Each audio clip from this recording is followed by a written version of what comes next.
হরে কৃষ্ণ। সকল মাতাজি এবং প্রভুদের চরণে আমার প্রণাম।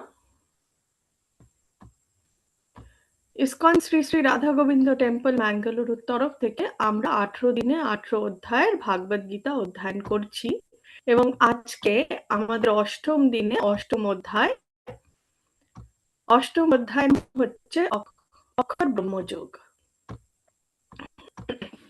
অষ্টম দিনে অষ্টম অধ্যায়তে সকল মাতাজি এবং প্রভুজিদের শ্রী শ্রী রাধা গোবিন্দ টেম্পল ম্যাঙ্গালুরুর তরফ থেকে সুস্বাগতম জানানো হচ্ছে। শ্রী রাধা গোবিন্দ জি কি জয়। মঙ্গলাচরণ দিয়ে শুরু করব। ওম অজ্ঞানতিমিরাধস্য জ্ঞানাঞ্জনশলাকয়া চক্ষুরুন্মিলিतं येन তস্मै শ্রীগুরুভ্যো নমঃ। শ্রীচৈতন্য মনোভীষ্টং স্থাপিतं येन भूतले स्वयं रूपा कदा मह्यं ददाति स्वापदान्तिकं। वन्देऽहं श्रीगुरु श्रीयुतपदकमलं श्रीगुरून् वैष्णवांश्च श्रीरूपं साग्रजातं सगण रघुनाथान्वितं तं सजीवं साधुवैतं सावधूतं परिजनसहितं श्रीकृष्ण चैतन्यदेवं श्रीराधाकृष्णपादान् सगण ललिता श्रीविशाखान्वितांश्च। हे कृष्ण करुणा सिंधु दीनबंधु जगतपते गोपेश गोपिकाकांत श्री राधाकांत नमस्तुते। तप्त कांचन गौरांगी श्री राधे वृंदावनेश्वरी वृषभानुसुते देवी प्रणमामि हरिप्रिये। वाञ्छा कल्पतरुभ्यश्च कृपा सिन्धुभ्यश्च पतितानां पावनेभ्यो वैष्णवेभ्यो नमो नमो। नमो विष्णुपादाय कृष्णपृष्ठाय भूतले श्रीमते भक्तिवेदान्त स्वामिनिति नामिने। नमस्ते सरस्वती देवे गौरवाणी प्रचारिणे निर्विशेष शून्यवादी पाश्चात्य देशतारिणे। जय श्री कृष्ण चैतन्य प्रभु नित्यानंद श्री अद्वैत गदाधर श्रीवासादि गौर भक्त वृंद। हरे कृष्ण कृष्ण कृष्ण हरे हरे हरे राम राम राम हरे हरे। মেসেজ বক্সে একজন লিখে পাঠাবেন যে আমার আওয়াজ শোনা যাচ্ছে কিনা ঠিকঠাক এবং স্ক্রিন দেখা যাচ্ছে কিনা।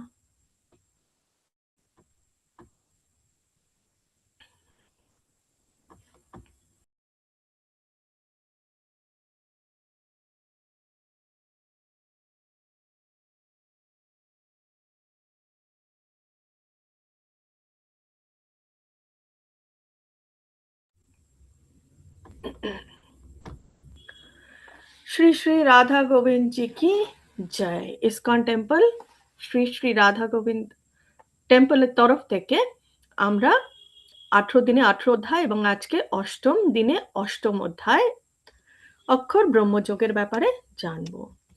ওম নমো ভগবতে বাসুদেবায়, ওম নমো ভগবতে বাসুদেবায়, ওম নমো ভগবতে বাসুদেবায়।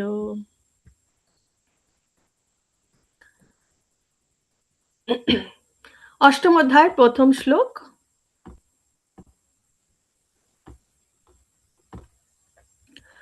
अर्जुन उवाच किं तद्ब्रह्म किम् अध्यात्मं किं कर्म पुरुषोत्तमा आदिभूतं च किं प्रोक्तम् आदिदैवं किमुच्यते।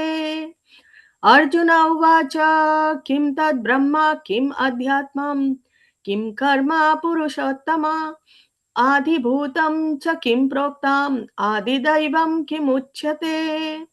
অর্জুন জিজ্ঞাসা করলেন, হে পুরুষোত্তম, ব্রহ্ম কি, আধ্যাত্ম কি, কর্ম কি, আদিভূত কি, আদি দৈবই বা কাকে বলে, অনুগ্রহপূর্বক আমাকে স্পষ্ট করে বলো।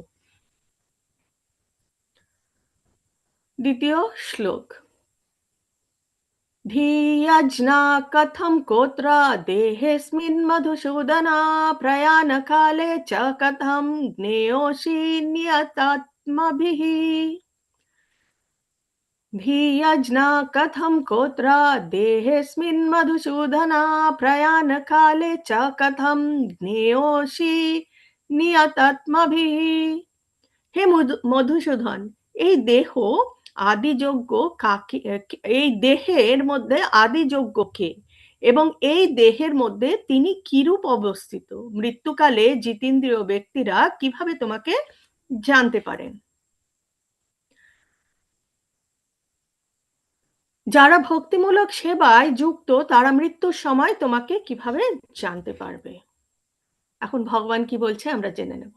भगवानुवाच अक्षरं ब्रह्म परमां स्वभावोऽध्यात्मम् उच्यते भूता भवोद्भवकरोः विसर्गकार्मा संनिस्त्री श्रीभगवानुवाच अक्षरं ब्रह्म परमां स्वभावोऽध्यात्मम् उच्यते भूता भवोद्भवकरोः विसर्गा कर्म संनिस्त्री পরমেশ্বর ভগবান বললেন নিত্য বিনাশ রহিত জীবকে বলা হয় ব্রহ্ম এবং তার নিত্য স্বভাবকে আধ্যাত্ম বলে ভূতগণের উৎপত্তি ও বৃদ্ধিকর সংসারই হচ্ছে কর্ম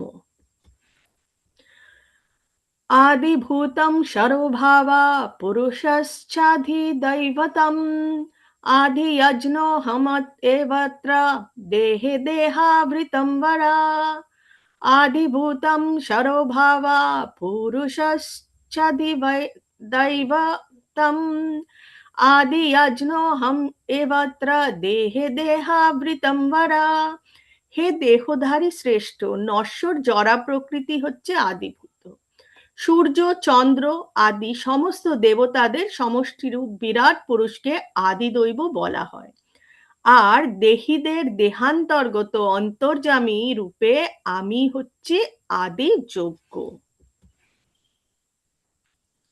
এটা খুব ইম্পর্টেন্ট শ্লোক এটা আমাদেরকে যতদিন বেঁচে থাকবো ততদিন মনে রাখতে হবে এবং যখন দেহটা ছাড়বো তখনও আমাদেরকে এই কথাটাই মনে রাখতে হবে তাহলেই আমরা ভগবানের কাছে পৌঁছতে পারবো পঞ্চম শ্লোক অন্তকালে চমম এবা স্মরণ মুক্ত্বা কলেবরম ইহ প্রয়াতি সমদ্ভাবম यति नास्त्यत्र संशयः अंतकाले चमम एवा स्मरन् मुक्त्वा कलेवरं य प्रयाति समद्भावं यति नास्त्यत्र संशयः মৃত্যুর সময় যিনি আমাকে স্মরণ করে দেহত্যাগ করেন তিনি তৎক্ষণাৎ আমার ভাবই প্রাপ্ত হন এই বিষয়ে কোনো সন্দেহ নেই ভগবান বলছেন মৃত্যুর সময় যদি আমরা ভগবানকে স্মরণ করতে পারি তাহলেই আমরা ভগবানের কাছে পৌঁছতে পারবো যার জন্য আমরা গতকালকে এই বিশ্বদেবের কথা বলেছিলাম যে ভীষ্মদেব তিনি ইচ্ছা মৃত্যু বরপ্রাপ্ত ছিলেন এবং তিনি সেই তীর বৃদ্ধ অবস্থায় তীর শয্যায় তিনি জীবিত ছিলেন কতদিন 58 দিন তিনি জীবিত ছিলেন পৌষ সংক্রান্তিতে তিনি তার দেহ ত্যাগ করেছিলেন তিনি চেয়েছিলেন পাণ্ডবদেরকে কিছু কথা জানাবে এবং তার সাথে সাথে পাণ্ডবরা যখন আসবে তখন ভগবান শ্রীকৃষ্ণ তার সামনে উপস্থিত থাকবে এবং ভগবানকে দেখতে দেখতে ভগবানের কথা স্মরণ করতে করতে এবং মৃত্যুর সময় পাণ্ডবদের কার কথা বলেছিলেন ভগবানের কথাই বলেছিলেন এবং সেই কথা বলে ভগবানের দিকে তাকিয়েই কিন্তু তার দেহটা ত্যাগ করেছিলেন যাতে তার ভগবত প্রাপ্তি হয় মানে ভগবত ধামে গোলক বৃন্দাবনে তিনি পৌঁছতে পারেন এখন ভগবান আবার বলছে ইয়ম ইয়ম বাপি স্মরম ভাবম ত্যজ্যত্যন্তে কলেবরম তম তম এবাইতি কৌন্তেয়া সদা তদ্ভাব ভাবিতঃ यम यम वापि स्मरं भावं त्यज्यान्ते कलेवरं तम तम एवाइति कौन्तेय सदा तद्भाव भावितः অন্তিম কালে যিনি যেভাবে স্মরণ করে দেহত্যাগ করেন তিনি সেইভাবেই ভাবিত তত্ত্বকে লাভ করেন মানে এই দেহটা ত্যাগ করার সময় আমরা যা চিন্তা করব সেই চিন্তা অনুযায়ী কিন্তু আমাদের পরবর্তী স্থানে আমরা পৌঁছবো তো মৃত্যুর সময় যদি আমরা ভগবানের চিন্তা করতে পারি ভগবানকে স্মরণ করতে পারি তাহলে আমরা ভগবানের কাছে ভগবত ধামে পৌঁছতে পারবো কিন্তু অন্য কোনো কিছু যা কিছুই চিন্তা করব না কেন আমরা সেখানে গিয়ে পৌঁছবো কুন্তিপুত্র দেহত্যাগ করার সময় সে যে অবস্থার কথা মনে রাখুক না কেন যে অবস্থার কথাই স্মরণ করে সেই অবস্থায় সে অনায়াসে পৌঁছতে পারে। আমরা এখানে ভরত মহারাজের ছবি দেখতে পাচ্ছি। তিনি এই তার রাজত্ব ছেড়ে তিনি বনে গেছিলেন এবং বনে যাওয়ার পরে একটা কুটির বানিয়ে সেই কুটিরের সামনে ভগবানের ধ্যান করছিলেন এবং ধ্যান করতে করতে কোনো একদিন তিনি দেখতে পান, আগের ছবিটা পরে রয়েছে,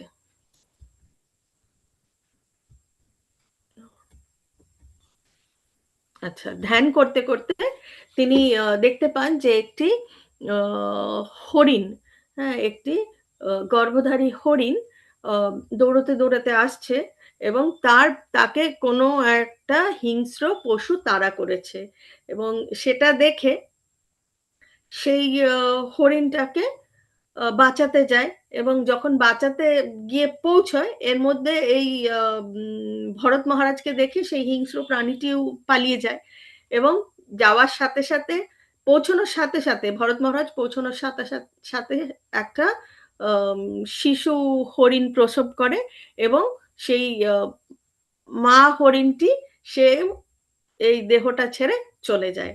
তো তখন কি হয়, একদম ছোট্ট সদ্যজাত হরিণ, তো ভরত মহারাজ সেই হরিণ শিশুটাকে নিয়ে তার কুটিরে আসে এবং সদ্যজাত তো, আর আমরা তো এই জরা জগতের জীব, আমরা মানে এক সেকেন্ডও লাগে না যে আমরা কোনো না কোনো মায়ায় জড়িয়ে পড়ি এবং তিনিও এই হরিণের যে শিশুটা একদম সদ্যজাত খুব খুব যত্ন করে তাকে বড় করছে এবং মানে উনি এখানে ছবিতে দেখতে পাচ্ছি উনি যজ্ঞ করছে কিন্তু তার ধ্যান কোন দিকে, সেই হরিণ শিশুটার দিকে। তো তিনি হরিণ শিশুটার মায়ার জালে, মানে মহামায়া তো রেডি থাকে আমাদেরকে জড়িয়ে ফেলার জন্য তার জালের মধ্যে, তো ভরত মহারাজও সেই এই ছোট্ট হরিণটির ভালোবাসায় জড়িয়ে পড়লেন, মায়ায় জড়িয়ে পড়লেন। এখন তার ধ্যান করছে ঠিকই কিন্তু ধ্যান অ্যাকচুয়ালি মানে ফুল কনসেন্ট্রেশন, সেই 100% শরণাগতি, 100% সমর্পণ তো নেই, কারণ ধ্যান করছে তো ভাবছে যে হরিণটা আছে তো ঠিক আছে, তো আবার কোনো হিংস্র কিছু তাড়া করেনি তো, সব সময় হরিণ শিশুটার কি লাগবে কি না লাগবে সব সময় তাকে চোখে চোখে রাখছে। অতএব তার কনসেন্ট্রেশন যে ভগবানের দিকে ছিল সেখান থেকে ডাইভার্ট হয়ে গেছে, সেখান থেকে সরে হরিণ শিশুটার দিকে হয়ে গেছে এবং আস্তে আস্তে সময় যখন হলো যে ভরত মহারাজকেও এই দেহ ত্যাগ করতে হবে, তো তখন সেই দেহ ত্যাগ করার সময় ভরত মহারাজ চিন্তা করছে আমি তো এখন চলে যাব, কিন্তু এই হরিণ শিশুটার কি হবে? এ তো কোনোদিনও একা একা জঙ্গলে যায়নি, এ তো আমাকে ছাড়া কাউকে চেনে না, এ তো কিভাবে তার খাবার জোগাড় করতে হবে সেটাও জানে না, একে কে দেখবে, এ কিভাবে বাঁচবে?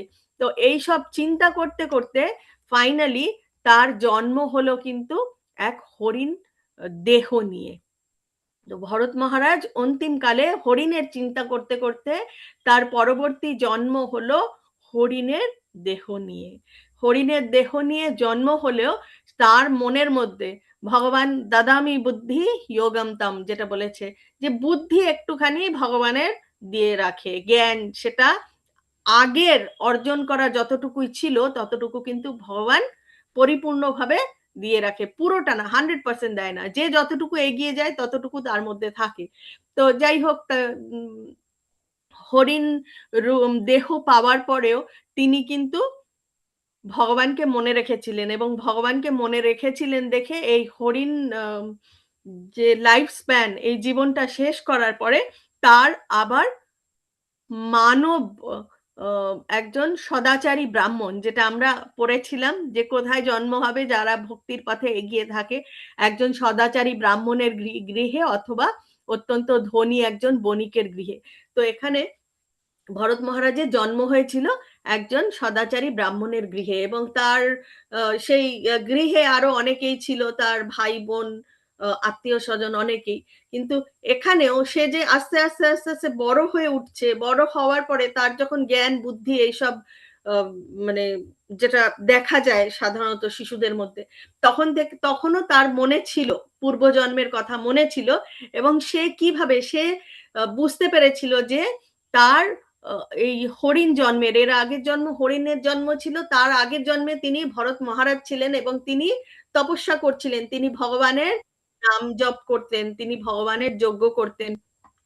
তো কিন্তু তিনি মায়ার জালে জড়িয়ে গেছিলেন দেখে তিনি কিন্তু আবার হরিণ জন্ম মানে হরিণ দেহ নিয়ে জন্ম নিতে হয়েছিল। ওই জন্য এই জীবনে যখন তার বুদ্ধি হতে থাকে আস্তে, আস্তে, আস্তে, আস্তে তখন থেকেই সে এরকম একটা হাবভাব করে যে সে কানে শুনতে পায় না, সে কথা বলতে পারে না। যার জন্য কথা বললেই মানে আমরা আমাদের জীবনেও দেখতে পাই যে আমরা মানে দরকারের থেকে একটু বেশি কথা বললেই সেই কথার কিন্তু আবার যে শুনবে সে আবার কোনো একটা উত্তর দেবে। আবার আমি আরেকটা উত্তর দেব। তো এতে কি হয়? এই জালে মায়াদেবীর জালে কিন্তু আমরা জড়িয়ে পড়ি। যার জন্য তিনি ভান করতেন যে তিনি শুনতে পান না এবং তিনি কথা বলতে পারেন না এবং তিনি কান বন্ধ রেখে, মুখ বন্ধ রেখে শুধু ভগবানের শরণাগতি নিয়েছিলেন। তিনি ভগবানের নামই চিন্তা করে যেতেন, ভগবানের জপ করে যেতেন এবং তারপরে তার ভগবদ্ধাম প্রাপ্তি হয়। তো এটাই হচ্ছে একটা ছোট্ট গল্প যেখানে অন্তি অন্তিমকালে ভগবানকে মনে না করে আমরা যা কিছুই মনে করব না কেন, আমরা সেখানে গিয়ে পৌঁছবো।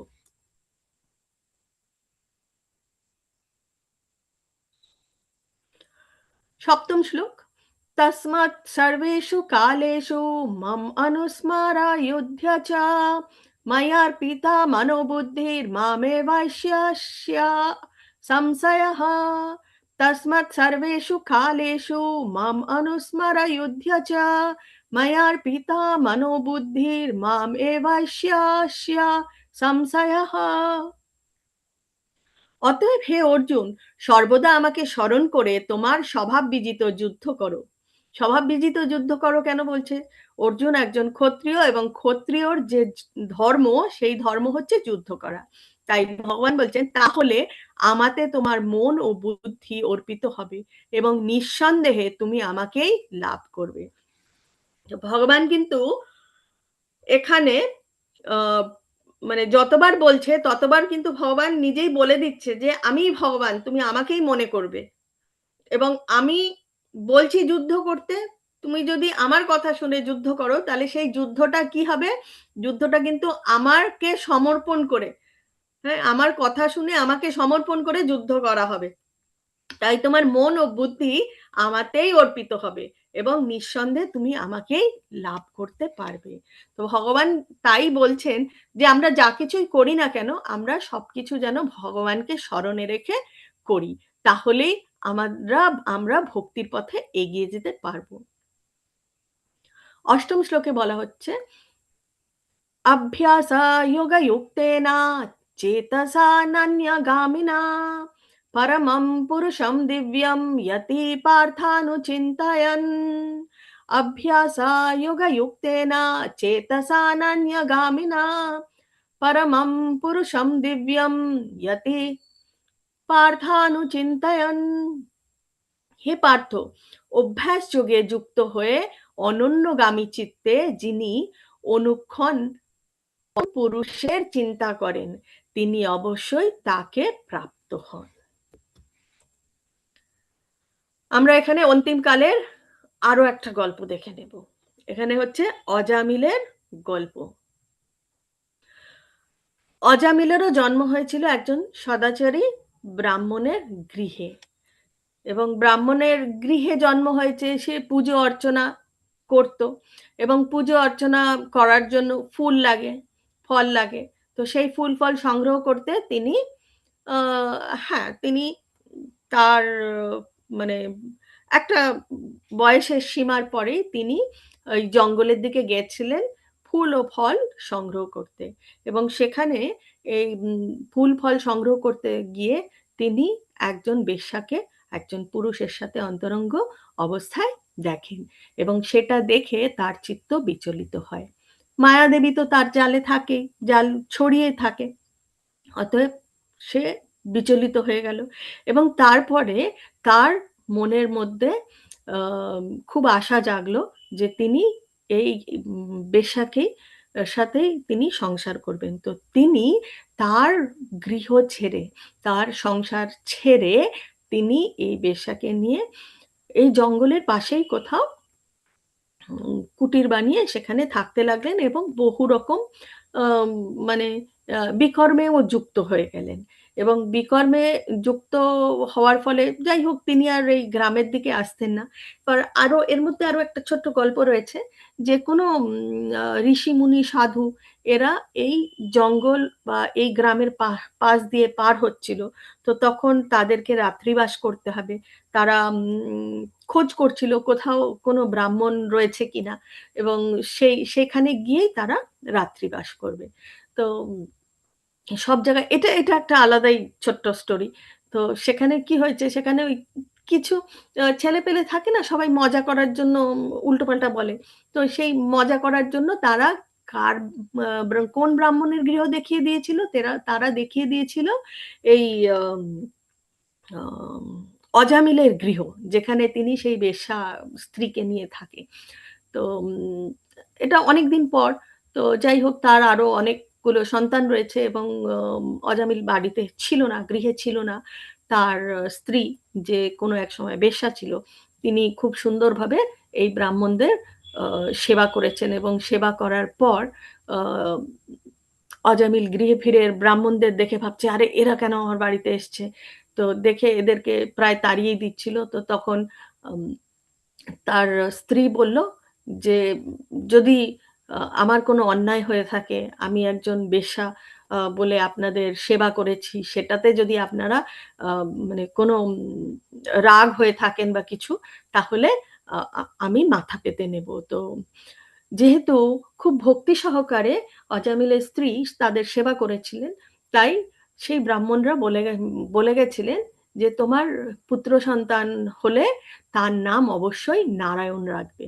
তো অজামিলের যে কনিষ্ঠ সন্তান তার মানে সেই পুত্র জন্ম হলো এবং সেই পুত্র জন্ম হওয়ার পরে তার নাম নারায়ণ রাখা হলো এবং অজামিল তার কনিষ্ঠ পুত্রকে অত্যন্ত ভালোবাসতেন, অত্যন্ত স্নেহ করতেন, চোখে হারাতেন। সবসময় খালি নারায়ণ, নারায়ণ বলেই ডাকতেন এবং এখানে আমরা দেখতে পাচ্ছি যে আ অজামিল আ তার মৃত্যুশয্যায় রয়েছে এবং আ ভয় পাচ্ছে। আ ভয় পাচ্ছে, বুঝতে পারছে আমাকে এক্ষুনি এই দেহটা ত্যাগ করতে হবে। তো অজামিল ভয়ে, অজামিল কিন্তু ভগবানকে স্মরণ না করে অজামিল ভয়েই নারায়ণকে ডাকছে। নারায়ণ, নারায়ণ কোথায়? নারায়ণ কোথায়? নারায়ণ, নারায়ণ, নারায়ণ বলে ডাকছে এবং এই মৃত্যুর সময় যখন মানে মৃত্যুর সময় এগিয়ে এসছে, তো যমদূতরাও চলে এসছে। যমদূতরা এসছে এবং নারায়ণ, নারায়ণ মৃত্যুর সময় নারায়ণকে স্মরণ করেছে। সে আ মানে মন দিয়ে স্মরণ করুক আর যেভাবেই স্মরণ করুক নারায়ণের নাম নিয়েছে দেখে এই বিষ্ণু দূত বা নারায়ণ দূতরাও এসে পৌঁছেছে এবং তারপরে যুদ্ধ যে আ যমদূতরা নিয়ে যাবে অজামিলকে না বিষ্ণুদূতরা নিয়ে যাবে। যাই হোক যে সব সময় তো ভগবানের দূতদেরই জয় হয়। তো ফাইনালি কি হলো?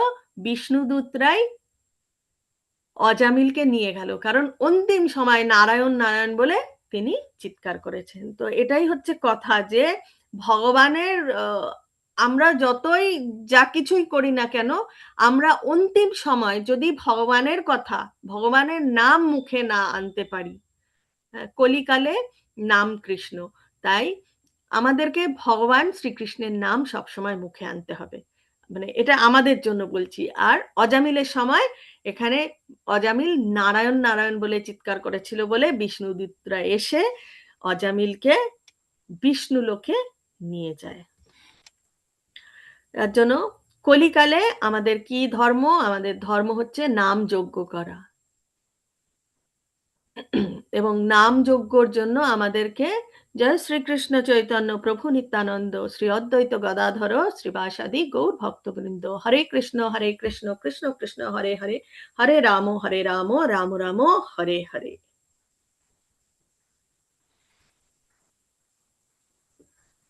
হরের নামাইব কেবলম খলৌ নাস্ত্যভ্য গতির অন্যথা। কলিকালে হরি নাম ছাড়া কোনো গতি নেই। অতএব আমাদেরকে হরে কৃষ্ণ মহামন্ত্র আমাদের মুখে উচ্চারণ করতেই হবে। তাহলেই একমাত্র আমরা এই দুঃখালয়, এই অশাশ্বতম জায়গা থেকে আমরা আমাদের গৃহে, যেটা শাশ্বত ভগবত ধামে পৌঁছতে পারি। তো আমাদের ভক্তিমূলক সেবা কখন শুরু করা উচিত? উত্তর হচ্ছে যত তাড়াতাড়ি সম্ভব তত তাড়াতাড়ি। আমরা এখানে ছবি দেখতে পাচ্ছি, শ্রীলা প্রভুপাদ মাত্র 5 বছর বয়সে তিনি বাবার কাছে জেদ করেছিলেন যে আমাকে রথ এনে দিতে হবে, আমি জগন্নাথ দেবের রথযাত্রা করব। তো তিনিও শুরু করেছিলেন মাত্র 5 বছর বয়সে। তার আগেও আমরা দেখছি যে প্রহ্লাদ মহারাজ কত ছোট বয়সে তিনি নৃসিংহদেবের দর্শন পেয়েছেন। ধ্রুব মহারাজ কত ছোট বয়সে ভগবানের দর্শন পেয়েছেন। তো আমাদের যত তাড়াতাড়ি সম্ভব তত তাড়াতাড়ি করা উচিত। কথা হচ্ছে আমরা কেউই জানি না যে আমরা আজকে আছি, কালকে থাকবো কিনা, বা পরশু থাকবো কিনা, 1 বছর পরে থাকবো কিনা। বা অনেকেই বলে যে এখন দরকার নেই, আরেকটু বয়স হোক তারপরে শুরু করব। না, আমরা তো আসলেই জানি না। বলা হয় যে কলিকালের আমাদের মানে আয়ুটা 100 বছর, কিন্তু 100 বছর অবধি কি আদৌ সবাই বাঁচতে পারে? না। শুধু 100 বছর কেন, 50 বছর অবধিও অনেকে বাঁচে না, অনেকে 30 বছর অবধিও বাঁচে না। যার জন্য আমাদের যত তাড়াতাড়ি সম্ভব তত তাড়াতাড়ি শুরু করা উচিত। নবম শ্লোক। কাবিম পুরাণম অনুশাসিতারম অনর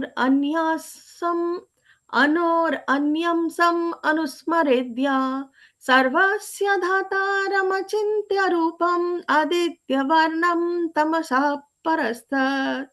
কাবিম পুরাণম অনুশাসিতারম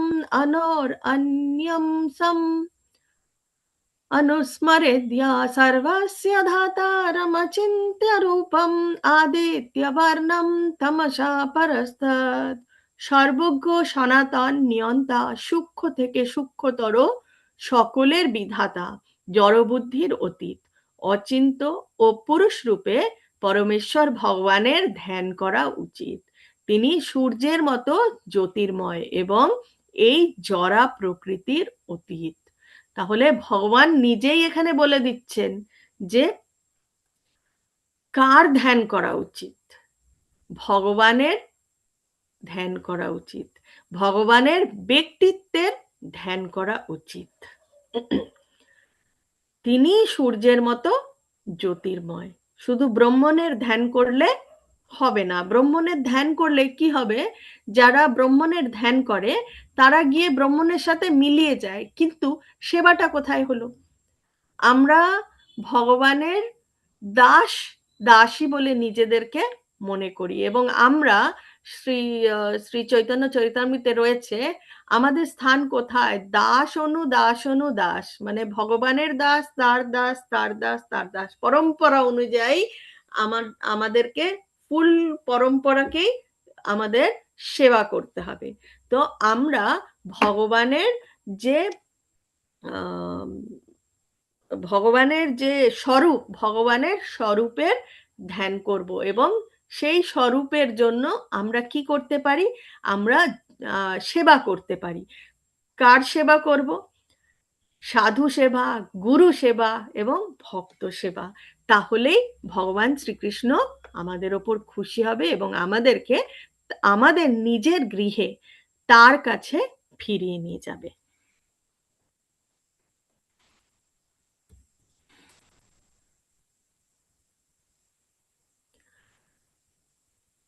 চতুর্দশ শ্লোক।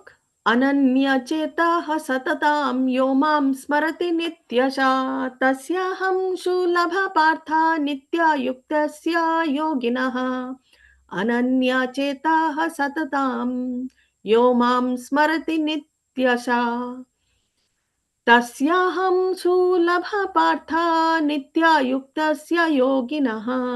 হে পার্থ, একাগ্র চিত্তে কেবল আমাকেই নিরন্তর স্মরণ করো, আমি সেই নিত্যযুক্ত ভক্তযোগীদের কাছে সুলভ হই। তাহলে যারা নিত্য ভগবানের সেবা করে, যারা নিত্য ভগবানের চিন্তা করে, ভগবানের স্মরণ করে, তারাই একমাত্র ভগবানকে পেতে পারে। তাই বলছে, ভগবান বলছে নিত্যযুক্ত ভক্তযোগীদের কাছে আমি সুলভ হই, দুর্লভ হই না তাদের কাছে। পঞ্চদশ শ্লোক। মাম উपेत्य पुनर्जन्म दुःखालयम् अशाश्वतं नाप्नुवन्ति महात्मनः संसिद्धं परमं गतः। माम उपेत्य पुनर्जन्म दुःखालयम् अशाश्वतं नाप्नुवन्ति महात्मनः संसिद्धं संसिद्धिं परमं गतः। মহাত্মা ভক্তিপরায়ণ যোগীগণ আমাকে লাভ করে আর এই দুঃখ পূর্ণ নশ্বর সংসারে পুনরায় জন্মগ্রহণ করেন না, কেননা তারা পরম সিদ্ধি প্রাপ্ত হয়েছেন। তাহলে ভগবান বলছেন ভক্তিপরায়ণ হয়ে আমাদের এই জীবনে থাকতে হবে। এবং ভক্তিপরায়ণ বলতে ভক্তি যোগের কথা বলছে, যেখানে ভগবানের সেবায় নিজেকে নিযুক্ত করে চলতে হবে। তাহলেই এবং তাহলেই আমরা ভগবানের ভক্তির পথের দিকে আস্তে আস্তে এগিয়ে যেতে পারবো। তো ভগবান বলছে যেই মহাত্মারা ভক্তি পরায়ণ হয়ে ভগবানের সেবা করেছেন, তারা আর পুনরায় এই জরা জগতে আসেননি। তারা এই জন্ম মৃত্যু জরা ব্যাধির যে চক্র, এই চক্রে তাদেরকে আর ভ্রমণ করতে হয় না। এই দুঃখালয়ম অশাশ্বতম, তাহলে দুঃখপূর্ণ এবং নশ্বর সংসার, মানে যেটা স্থায়ী না, এই অস্থায়ী জগতে, এই দুঃখময় জগতে আর ফিরে আসতে হয় না তাদের। ব্রহ্মা ভুবনল্লোকः পুনরাবর্তিনোऽর্জুন মাম उपेत्य तु कौन्तेय पुनर्जन्म न विद्यते। ब्रह्मा भुवनल्लोकः पुनरावर्तिनो अर्जुन মাম उपेत्य तु कौन्तेय पुनर्जन्म न विद्यते। হে অর্জুন, এই ভুবন থেকে ব্রহ্মলোক পর্যন্ত সমস্ত লোকই পুনরাবর্তনশীল, অর্থাৎ পুনর্জন্ম হয়, কিন্তু হে কন্তেয়, আমাকে প্রাপ্ত হলে আর পুনর্জন্ম হয় না। আমি জাস্ট 1 মিনিট দেখছি, একটা ছবি আমার কাছে আছে, সেটা শেয়ার করতে পারি কিনা।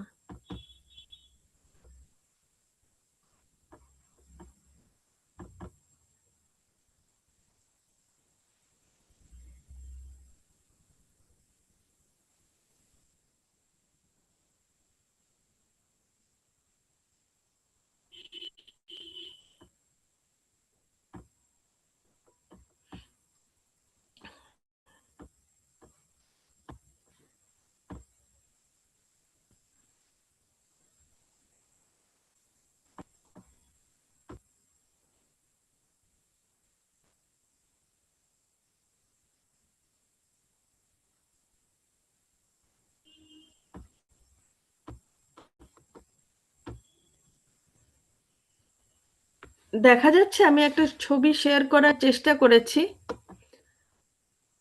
আমাকে মেসেজে লিখে পাঠাবেন। সত্যলোক, তপলোক, জনলোক, মহলোক, স্বর্গলোক, ভুবলোক, ভূলোক, অতল, বিতল, সুতল, তলাতল, মহাতল, রসাতল এবং পাতাল। আমাকে মেসেজ করে পাঠাবেন যে দেখতে পাচ্ছে কিনা। আচ্ছা, ভেরি নাইস, দেখা যাচ্ছে। তো এখানে 14টা লোকের আমরা ছবি দেখতে পাচ্ছি একে একে একে একে। ঠিক আছে, আমরা রয়েছি এই ভূলোকে, আমরা রয়েছি। ঠিক আছে, এবং যে যেরম ভাবে পুজো অর্চনা করবেন তার স্থান ঠিক সেরকম হবে। তো যারা আধ্যাত্মিক দিকে রয়েছেন বা ভগবান বা কোনো দেবীদের পুজো অর্চনা করছেন, তো সে ঠিক সেইভাবে যে যেরকম পুজো অর্চনা করছেন, সে ঠিক সেই লোকে গিয়ে পৌঁছবে এর পরের জন্মে। আর কেউ যদি আহ, মানে কি বলবো, এই এই যে নিচের দিকে যে গ্রহগুলো রয়েছে, নিচের দিকে যে গ্রহগুলো রয়েছে, মানে তাদের স্থান কিন্তু সেখানেও হতে পারে। যে যেরকম পুজো করছে ঠিক সেই রকম ভাবে সে কিন্তু সেই জায়গাতেই পৌঁছবে।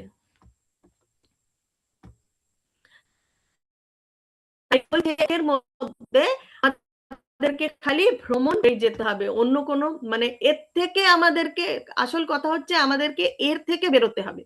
তা না হলে এই যে 84 লক্ষ যোনি বলা হচ্ছে, 84 লক্ষ দেহ বলা হচ্ছে, যেটা আমরা আম, পার করে এসছি এই মানব জন্মে, আমরা কিন্তু আমাদের কর্ম অনুযায়ী, আমরা পূর্বের কর্ম অনুযায়ী আমরা হয়তো কেউ নিচেও ছিলাম বা কেউ ওপরেও ছিলাম, এবং তারপরে আমরা এই লোকে এসছি।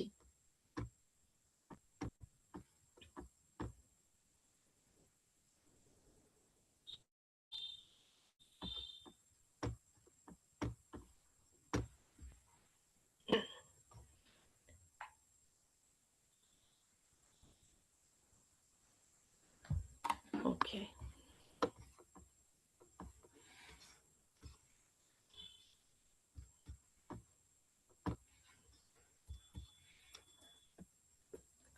তো আমরা যে যেরকম এই জীবনে যে যেরকম কর্ম করব আমরা ঠিক সেইখানে গিয়ে পৌঁছবো। এখন ভগবান বলছেন, বেদেষু যজ্ঞেষু তপসু চৈব দানেষু যৎ পুণ্য ফলম প্রদিষ্টম আয়েতি তৎসর্বম ইদম বিদিত্বা যোগী পরম স্থানম উপায়তি চদ্যম। वेदेषु यज्ञेषु तपसु चैव दानेषु यत् पुण्यफलं प्रदिष्टम् आयेति तत् सर्वम् इदं विदित्वा योगी परम স্থানম উপায়তি ছদ্যম। ভক্তিযোগ অবলম্বন করলে তুমি কোনো ফলেই বঞ্চিত হবে না। বেদ পাঠ, যজ্ঞ অনুষ্ঠান, তপস্যা, দান আদি যত প্রকার জ্ঞান ও কর্ম আছে, সেই সমুদয়ে যে ফল, তা তুমি ভক্তিযোগের দ্বারা লাভ করে আদি ও পরম ধাম প্রাপ্ত হও। তো ভগবান বলছেন সব রকম মানে যত রকমের রয়েছে বেদ পাঠ, যজ্ঞ অনুষ্ঠান, তপস্যা, দান, সব সবকিছু রয়েছে, সব রকমের যজ্ঞ রয়েছে, কিন্তু যত রকমের যজ্ঞ, যত রকমের পুজো পাঠ যা কিছু রয়েছে, সেই সব আমরা ভক্তি যোগের দ্বারাই লাভ করতে পারি। শুধুমাত্র ভক্তির পথে চললে পরেই বাকি সবগুলো আপনা আপনি হয়ে যাবে। যেরকম একটা মানে আমাদের যখন যদি জল লাগে, তো একটা কুয়োর থেকে আমরা জল পাই, একটা ট্যাপের থেকেও জল পাই, বা বিশাল বড় একটা জলাশয়, সেই বিশাল বড় জলাশয়ে গেলে আমরা তো এমনি জল পাবো। আমরা টাইম কলে যে নির্দিষ্ট 1 ঘন্টা পাচ্ছি, তার থেকে বেশি পাবো আমরা কুয়োতে সবসময় পাচ্ছি। তো সেরকমই এই বিশাল বড় যে জলাশয়, জলাশয়তে ট্যাপের মতনও জল পাচ্ছি, মানে ট্যাপে 1 ঘন্টা জল পাচ্ছি, তো তার থেকে আমি সব সময় পাচ্ছি সেই জলটা, এবং আমি অনেক অনেক অনেক বেশি পরিমাণে পাচ্ছি। তো ভক্তি যোগের দ্বারা সবকিছুই আমরা লাভ করতে পারি। আমরা ডান দিকে ছবি দেখছি কপিল মুনি এবং তার মাতা দেবাহুতি। ঠিক আছে, দেবাহুতি মাতা হয়েও তার সন্তান কপিল মুনির থেকে সে জ্ঞান অর্জন করছেন। তো এটা জাস্ট একটা ছবি দেওয়া হয়েছে যে জ্ঞান এরকমই জিনিস, যে একটা শিশুর মধ্যেও থাকতে পারে, একজন বড় কারোর কাছেও থাকতে পারে, বয়সে কমের কাছেও থাকতে পারে, কিন্তু জ্ঞান জিনিসটা এরকমই যে যে যে কারোর কাছ থেকেই, অবশ্যই ভগবানের জ্ঞানের কথা এখানে, আমরা যার তার কাছ থেকেই নিতে পারি, অবশ্যই তিনি গুরু পরম্পরার মধ্যে হতে হবে। এখানে আমরা গোলক বৃন্দাবনের ছবি দেখছি। এই যে যত রকমের লীলা রয়েছে ভাগবতমে, সেই সব লীলা কিন্তু সাইমালটেনিয়াসলি এখনো হয়তো কোনো না কোনো জায়গায় ভগবানের সেই মানে এখানে সেই মাখন চুরির লীলা, বা সে যে গোচারণে গেছে সেই লীলা কোথাও না কোথাও হচ্ছেই। এই এই মুহূর্তে এই সময় অন্য কোনো জায়গায় হয়তো হচ্ছে। তাই জীবনের শিক্ষা বলছে যে আমরা খালি হাতে এসছি, ঠিক আছে, এবং এখান থেকে আমাদেরকে খালি হাতেই যেতে হবে। অতএব এই যে আমরা ছোটাছুটি করছি কিসের জন্য? যতটুকু দরকার ততটুকুর জন্য ছোটাছুটি করি, তার অতিরিক্ত দরকার নেই। অতিরিক্ত যে সময়টুকু রয়েছে আমরা সেটা যদি ভগবানের চিন্তন করতে লাগাই, তাহলে আমরা ভগবানের ভক্তির পথের দিকে এগিয়ে যেতে পারবো, এবং সেই এগিয়ে যাওয়াটাই হবে আমাদের গোলক বৃন্দাবনে, ভগবানের ভগবত ধামে, আমাদের নিজস্ব গৃহে যাওয়ার জন্য যে টিকিটটা, সেই টিকিটটা আস্তে আস্তে আস্তে আস্তে সম্পূর্ণ টিকিট হয়ে উঠবে। এবং সেই টিকিটটা ভগবানের ভগবত ধামে পৌঁছানোর যে টিকিট, সেটা হচ্ছে কলিযুগের জন্য, যেটা বলা হয়েছে হরের নামা হরের নামা হরের নামাই বা কেবলম খালাও নাস্তেভ্যা নাস্তেভ্যা নাস্তেভ্যা গতিরান্যথা। সেটা হচ্ছে জয় শ্রীকৃষ্ণ চৈতন্য প্রভু নিত্যানন্দ শ্রী অদ্বৈত গদাধর শ্রীবাসাদি গৌর ভক্তবৃন্দ, হরে কৃষ্ণ কৃষ্ণ কৃষ্ণ হরে হরে, হরে রাম রাম রাম হরে হরে। আজকের সেই অবধি। তো আমি এখন একে একে আনমিউট করবো, আপনারা ডিজিটাল হ্যান্ড রেজ করবেন, একে একে আনমিউট করবো।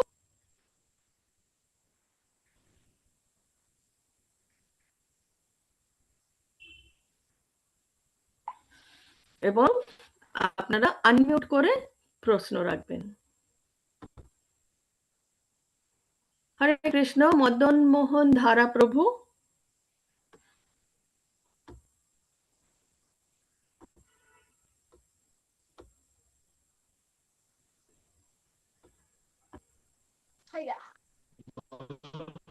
হরে কৃষ্ণ। हेलो माता जी। हेलो माता जी।